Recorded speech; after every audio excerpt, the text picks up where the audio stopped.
Ooh. Good afternoon. Welcome to this week's AI Would Agree. Thank you, everybody, for coming along. If it's your first time joining us today, we're here every week. We're a slightly later time this week. Some people are just awkward. Sorry, Sadiq. We're here every Thursday at 3 p.m. UK time. We've got a fairly international audience. What I will say is, before I kick off the show, guys, every week I ask everyone, please, if you've got any questions during the coming episode, feel free to ask them in the comments on the LinkedIn Live or on YouTube. LinkedIn doesn't do a great job of allowing you to make the comments. I'll give it that. The interface is a bit sketchy, but the comments do come through, and we will if there's a question there that I can get answered whilst we're on the show, then I certainly will. And if you're watching us back, feel free to add them in the comments anyway, and we'll try and get around to answering you next time. Make it live, please. So without any further ado, I will add this week's guest into the show. Sadiq Mohammed, welcome to the show. Hey, Hi. Hey, Paul. How are you doing? Thank you for having me. Appreciate it. No problem at all. We've had some fantastic guests so far in 2023. We've got a great lineup coming for the year, but good to have you on the show as well. I guess, how's your week going? Everything going well? Yes, yeah, everything is going well. And tonight is wonderful because I'm going to go and watch my daughter play the main role in the school musical of Evita. Fantastic! So she's my youngest daughter, and she's very theatrical, and she is playing the main role. And I'm very excited. I'm taking my mother and I'm taking my wife, so that should be quite a lovely evening. Oh, brilliant! Enjoy. Yeah, so that's going to be good. And then the rest of the week, it's just been busy, talking to clients, existing clients that are with outsourcers that I've worked with. And also just before this call, I was doing a pitch to a brand new prospect about some of the stuff that I do and some of the partners that I work with.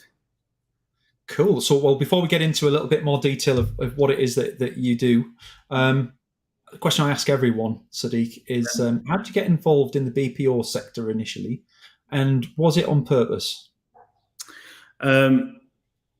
I hadn't heard of BPO when I first started university. I finished university. So I finished university and I was in financial services, corporate finance with HSBC and with Lloyds. And I spent about 5 years working in those two banks. And I got approached to go and work for a company called Experian, who were, we all know who they are and what they do. And they wanted somebody who knew the financial services sector, but they were launching a call center outsourcing business called Experian Business Support Services, which later turned into reality. For those old enough and with enough gray hairs, they'll remember that. And they wanted sales directors to help launch that. And that's how I got involved in what is now called BPO. And I didn't even know what a call center was when I first got into it, and what AHTs were and what, SLAs and KPIs were, but you learn very fast.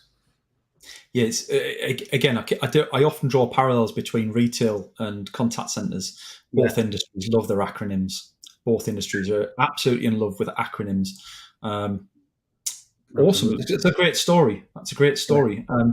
So that kind of leads us. So how did that end up with you then leading USmart, which is where you are now? So the transition from working for Experian and then ending up where I am today, that's a sort of a 20-year transition. I worked with Experian. I then subsequently worked with a company called Ventura. For all those people old enough to remember Ventura, which is now Capita. And it's really interesting. I did a deal there in 1999 with Thames Water, which, believe it or not, is still there as part of Capita. So it's there. It's stood the test of time in terms of, obviously, it's a very different deal now. I then spent 10 years working for Vertex. So if you're in the Northwest, you'll know who Vertex are. They were a big outsourcer owned by United Utilities, and I did, a sales director role there not in financial services, in retail and telecoms and media. And I helped, one of the big signature deals there was I helped launch Tesco Home Phone at that. So if you know Tesco Home Phone, I was the guy who was sat with Tesco's, designing it and everything, and coming up with how we're going to manage the customer services and the billing and everything else. So, and that again is still with Vertex, which is now Capita today, that deal. So I did that 10 years there. Then I took a move into the listening company. After 10 years of Vertex, I thought it's time for a change. I was given a small equity stake in that business.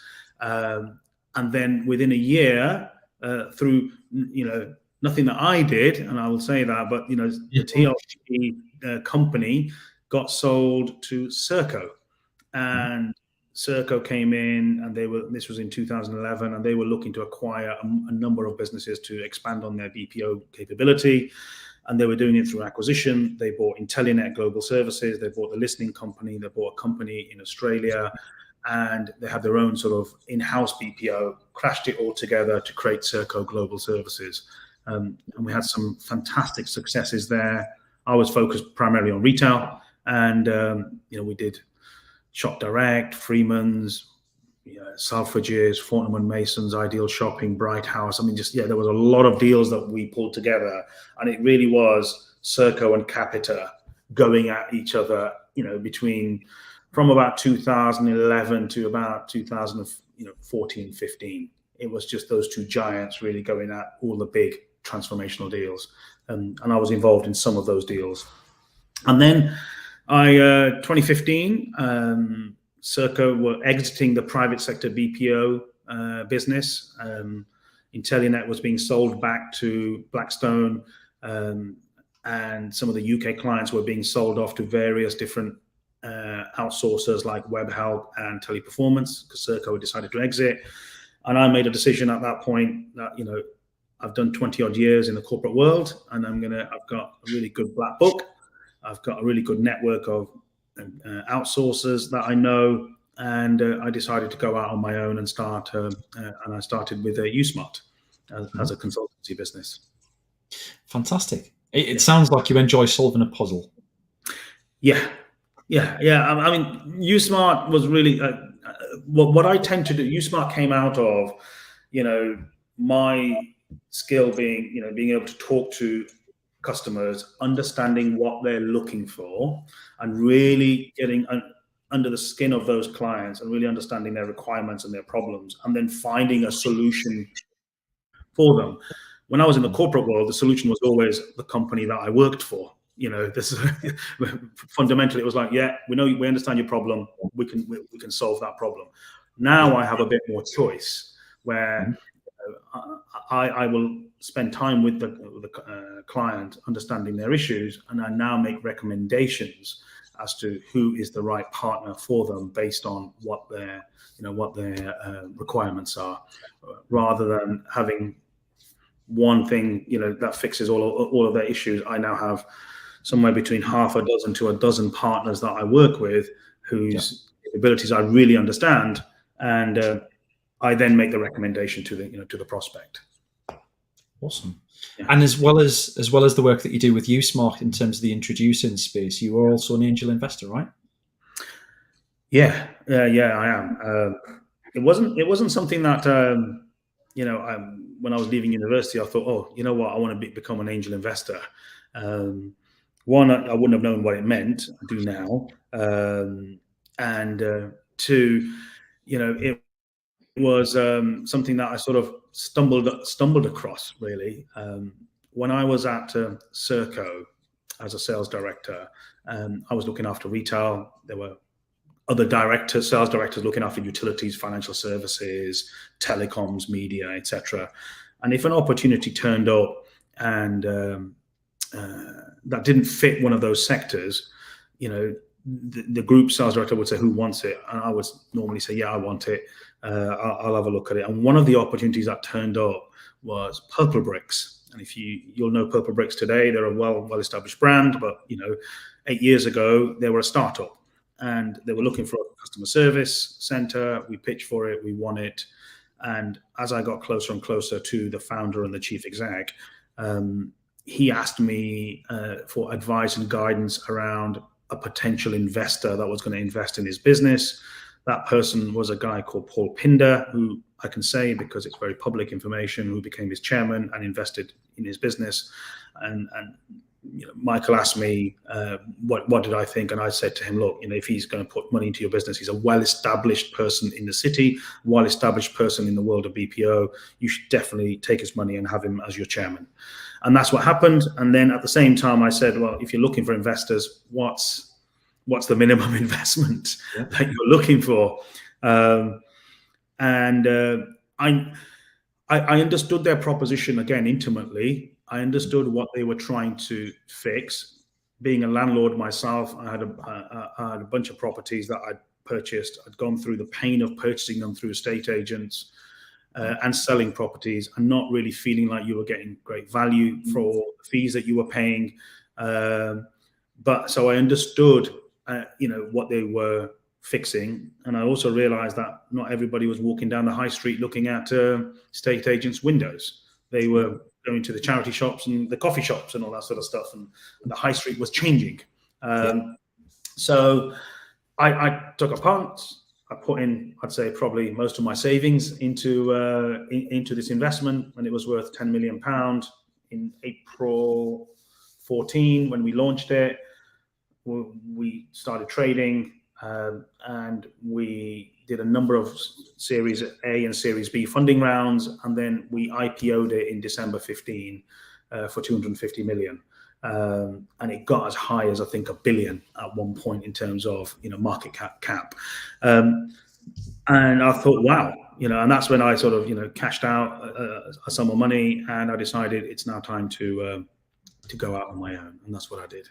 It's fascinating. Like, I think you're the only person that's come on the show that either has been comfortable with revealing that to the audience, or that actually does it in the first place. I think a lot of people kind of come on the show and they only want to talk contact centers. So it's great that you kind of open to telling us a little bit more about yourself and kind of sharing some of that other side. I guess going back a little bit to the introducer work that you do in terms of the outsourcing and offshoring, people who are watching along at home, like obviously everybody likes a bit of a story, but I guess what's the things that you see that are either coming down the line that people aren't quite aware of yet, or the challenges that you see in that industry specifically that you get to know about because you're representing multiple parties and talking to multiple potential clients at the same time? So, I talk to outsource partners across the world, across in the Philippines, in Turkey, in Albania, in South Africa, and the UK. And the biggest challenges I think that they're all facing is, one, not attracting people to the industry, but I think it's more retention.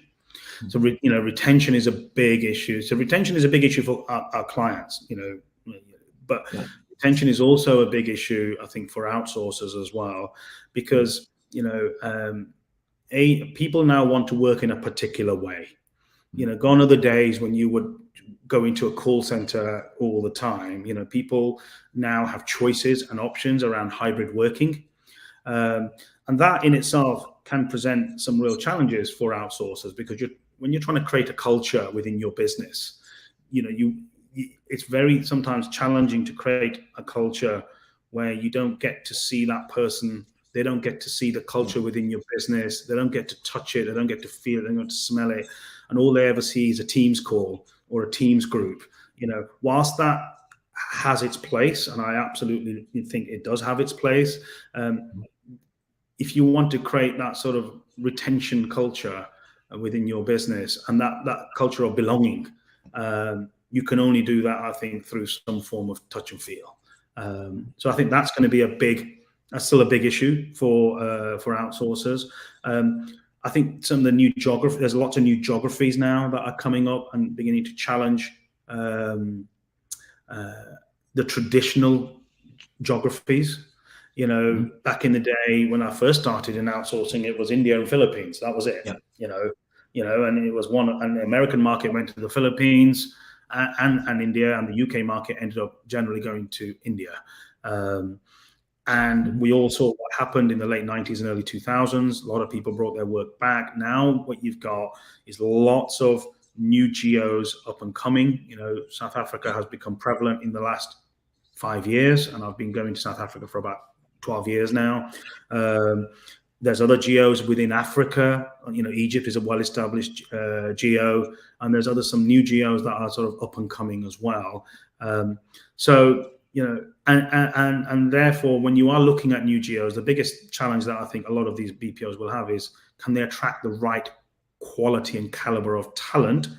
And also, does that geo actually have the infrastructure to service the markets that they want to service? So what I mean by that, if you end up going into a geography that isn't used to having call centers, but you want to service the UK market or the American market, that involves near enough 24-hour working.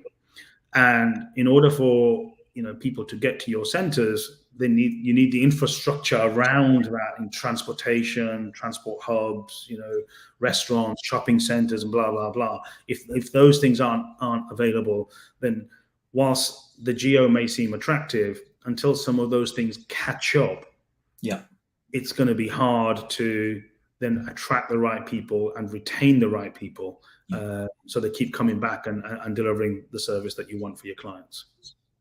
It's interesting. And I guess from your perspective, you see a lot of different suppliers going in and out of those BPOs and outsourcers. As somebody who knows MOJO-CX quite well, do you think there's a big place of disruption in that market for suppliers as well, based on kind of things that like price point as well as differentiated offerings? Is that something that you're seeing as well? Yeah, I think more and more now, clients are sort of expect you to deliver certain things because they expect you to have people, they expect you to have properties, they expect you to deliver the SLA, they expect you to deliver KPIs, they expect you to do your PCA, and they expect a 80% score mark, and you can't pat yourself on the back because you've done that. You sort of you've done what you're meant to do. The real value add I see is these outsourcers offering insight, continuous improvement, automation, and technology like Mojo's to sort of say, hey, here's some tech that can really help us move the needle in terms of performance. Yeah, you wanted us to deliver 20% conversion rate. We're delivering 20% conversion rate, but if you want 25%, here are some great ideas around how we can deploy better processes, better technology to move the needle. And especially with clients who are experienced outsourcers, you may get away with it with a first-time outsourcer. You may get away with it with a first-time outsourcer into a new geo, but more and more clients are very experienced in outsourcing, and they know exactly what they're looking for, and what they're looking for is the value add, which is a bit of a crass term because it's been said forever, but they do want that because and they don't want you to sit up and pat yourself on the back just because you've done 80-20. That's not what they're looking for. They sort of expect that. Yeah, I think that's fair. And that mirrors a lot of the conversations that I have. I think when I talk to like yourself, I talk to a lot of BPOs, a lot of outsourced providers. The thing that I often struggle with a lot of providers with is their inability to kind of articulate how they're different from anybody else. Yeah. And they all say the same. When I ask them the question, how are you different from your competitors? They all have the same answer, which means it kind of, you go around in circles. There are a few, and we've had a few of those sort of guests on the show where they've been able to really clearly tell me what sets them apart from the rest of the market. And don't get me wrong, even the ones that struggle to articulate their differentiators are super passionate, and I've no doubt that do a great job. It's not a reflection on them as a business, but I think that, to your point, is exactly what sets them apart. You don't need to be a yes for everyone. You need to be a yes for a specific chunk of the market, and you need to do that really well. It's really interesting because I see lots of people out there, who are assessing outsourced partners for you on the basis of, say, data, and data gets you, I think, to a point in your decision making. It can tell you, if they've got 20 sites, they've got 10,000 people, they've got great attrition rates. They've got great retention rates. These are all facts, and you can get that, from a very simple RFI. What it doesn't tell you is the culture that business has within, in how they treat their people. It doesn't tell you, truly how much, how their people feel about working in that environment. And you could say, well, we've got an ESAT survey and we got this and we got that, but we all know how they can all be manipulated, So you need, I always look for partners, who are really focused on their people, who are really focused on creating the right culture, a culture of empowerment. And that's hard to measure. That is not something that you can put on a spreadsheet and say, hey, we've empowered this many people today, or we've got this fantastic culture because, 80% of our staff will recommend, their friends to come and work for us. It's more of a feeling. And you can only get that by talking to these organizations, talking to everybody from the leader right down to, the agents and everybody in between, just to really get a sense of, what is that business about? And, are they really going to care about me, my brand, and my customers? Yeah. And I think that's why the model works so well for you is kind of you're maintaining your own reputation as well as theirs by representing those specific businesses, and their failure to perform reflects on you and your ability to do business as well. Yeah, absolutely. I don't want 150 to 200 outsourcers. I haven't got the time. I haven't got the energy. And I tend to focus much more on about half a dozen providers that I can work with. And then there'll be some rotation within those as well. Because I know the owners, they tend to be owner-managed businesses. And I can really get an understanding of the owners, the founders, what culture are they trying to promote? And as a result of that, what are they, how do their people feel about it? And will they really care about, if I make a recommendation, with a client I'm talking to, will they care about that person's business? Is it just about the number of FTEs? Is it all about heads? Or is it more about, actually, I want to deliver a really good quality service, and if it remains at X amount of heads, it remains at that, or if we provide some insight and we actually take FTEs out, it's not going to cause me, pain. So I will look at those sorts of businesses where I'm, talking to those, owner-managed businesses rather than the large corporates, because they have their own, they have their own sales teams, they have their own way of doing things. I think if when you mentioned the KPIs and the metrics being gamed, I'm renowned throughout my network for being terrible at trying to give a quote and then absolutely massacring the quote. So I'm not going to try the quote, but my one version of the quote is: you give someone a metric, you give a business metrics to follow, and a disengaged employee will show you how to game that system. And it's the same the world over. It's the disengaged people that don't really want to be there. Will use all that creative energy that they should be using to work hard for the business. They will show you the way to game that system. Totally agree. You see it in marketing teams, you see it in sales teams, you see it in BPO, you see it in retail. It's fascinating. I love watching the creativity of those people in how they find ways to manipulate the system. Yeah. Because you're asking the wrong questions. Yeah. And you haven't got the right culture in your business. You're not rewarding them for actually, you're rewarding them for the different things. Rather than making sure that they are rewarded in line with how you are rewarded, in line with what your client is trying to achieve. So no, I have a quote, which is, don't outsource your mess for less. And I say that I used it today on a pitch for a client. And I said, look, whatever you hand over, it ain't going to be perfect. Don't expect your outsourced partner to start flying before they can crawl and walk, and so set your expectations correctly. and we do that through the engagement process, and I do that through the contracting process.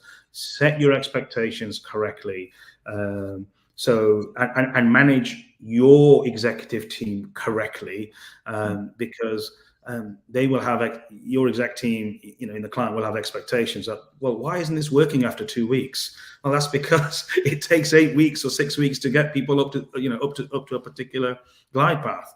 Yeah. Why are they not doing 100% of SLA, blah blah blah? Because it's never going to happen. So it's all about managing expectations as well. And I think, I think there's an element in there of, like some people might disagree with me, but like customer experience isn't about delivering an individually great performance now and again. It's about delivering consistently over and over against expectations and managing those expectations. If you look at the likes of IKEA, we've kind of had this on the show before. IKEA don't deliver an outstanding individual customer service. You've got to go and find your own furniture, put it on the trolley that doesn't go very well, get it to the counter, get it to your car, fit it in your car. But they're amazing at what they do because that's what people expect when they go there. They set that expectations. There's no holes, no bars, and they deliver against that repeatedly, day in, day out, and it's their bread and butter. And I think businesses that are out there, like if you're trying to deliver an individually unique experience as a one-off, all that does is it falsely raises the bar, and from there on, it's expected behaviour. Yes. So if you can't consistently meet it, probably don't do it. Yeah. Businesses now, especially in the sectors that we work in, are dealing with really well-informed customers who want to, talk to you across a multitude of channels, who have a reasonably high expectation of the service that they want, but don't want to be messed around. I think good CX sometimes is when you ring up and you want to speak to somebody and they take you through all the DPA. We have fantastic bots that do DPA all day, every day, and we have IVRs that do, and the biggest, a lot of frustration that I hear is from consumers is, why am I having to give my DPA again? Why am I being transferred and do my DPA again? So there are simple things that businesses can do to really fix some of those issues. Simple, these are basics, and I think customers' expectations would be met. And as you say, you'd be seen to be providing a fantastic CX because I've called up or I've written to you, you've responded in a timely manner, you've given me the information that I wanted first time round, or you transferred me to XYZ, and they didn't ask me to do a DPA again and explain what my issue was. The biggest frustration for a lot of consumers is they get messed around and passed from pillar to post, and that's because clients have broken processes, broken systems, and then they outsource all of that. I think it's all going to be fixed. Well, it's not. No. All you're doing is you're moving your mess over the wall on sand for some savings. Exactly that. It's about managing expectations. Well, look, I've really enjoyed the chat, but just before we wind things up, just to go back to your personal story again, Sadiq. I guess one thing that I kind of wanted to ask you that I haven't really asked anybody else on the show yet, but I might start making it a regular question, is what are you most proud of? Wow. Use that whichever way you want to take it, whether that's personal, professional, something in between. So work is work, business is business. It's great. I love what I do. I'm an independent guy. I've had a record year last year. So all is good. But really the thing that I'm really proud of, for me, it's my daughters and my wife. They are my rocks. My daughters are growing up to be young, smart, beautiful women. One is in a job, one is just finishing off her law degree, and one, as I've said to you, is quite theatrical. They're all great, and they're off on their journeys. So they make me really proud every day, and what I do, why I get up in the morning is for them. I'm also proud of some of the other stuff that I've been involved with. You may remember, I think, Paul, last year I was involved in building a school out in Pakistan. And I actually took my mother and my wife to the opening of that school. I was involved with 3 other friends. The 4 of us were involved in majority funding it. We built a school for 350 kids who didn't have anything really. And these are kids from primary school all the way to sort of high school. We have a 50-50 split between boys and girls, because girls' education in some of those parts of the world is just doesn't exist. I don't need to talk about Afghanistan, blah, blah, blah. So for me, being a father of 3 daughters, that's really important. Education is really important to me. And, in some parts of the world that doesn't happen. So I'm involved with that. I've got involved in another charity called Human Appeal. And if you check out Human Appeal, they again are involved in a lot of work with refugees. They're recently helping flood victims in Pakistan as well. And I'm going out next week because we're helping build. I'm building 2 homes for people whose homes have been sort of flooded. And then the final thing that I'm beginning to do now is I'm looking at an outreach program. So I'm working with Human Appeal again, where you actually deliver the aid yourself. So we're looking at places like Lebanon and Jordan, and I'm going on a call tonight, and a number of us will be organising a trip to actually, to some of these refugee camps. I want to make sure the aid gets to where it needs to get to, and they have these outreach programs where you can go in a safe, controlled way to deliver aid, and me and my wife are looking at doing that. So these are the things that are important. Business will always be there. I'll always have clients hopefully ringing me, God willing, that they'll always be ringing me. And I have some fantastic outsource partners that I work with, whose company I really enjoy, and whose businesses I'm really enjoying watching grow. Overall good. Fantastic. Very humbling to hear that, Sadiq. Congratulations on all that. And if you want to put some links for the charities in the comments, you're more than welcome to kind of pop those in for people to have a look at as well. Yeah, no, I will do. No, absolutely. Well, look, fantastic to have you on the show, Sadiq. It's been very different to some of the guests I've had on previously. So thank you for shaking things up a little bit, and welcome back on the show at some point in the future as well.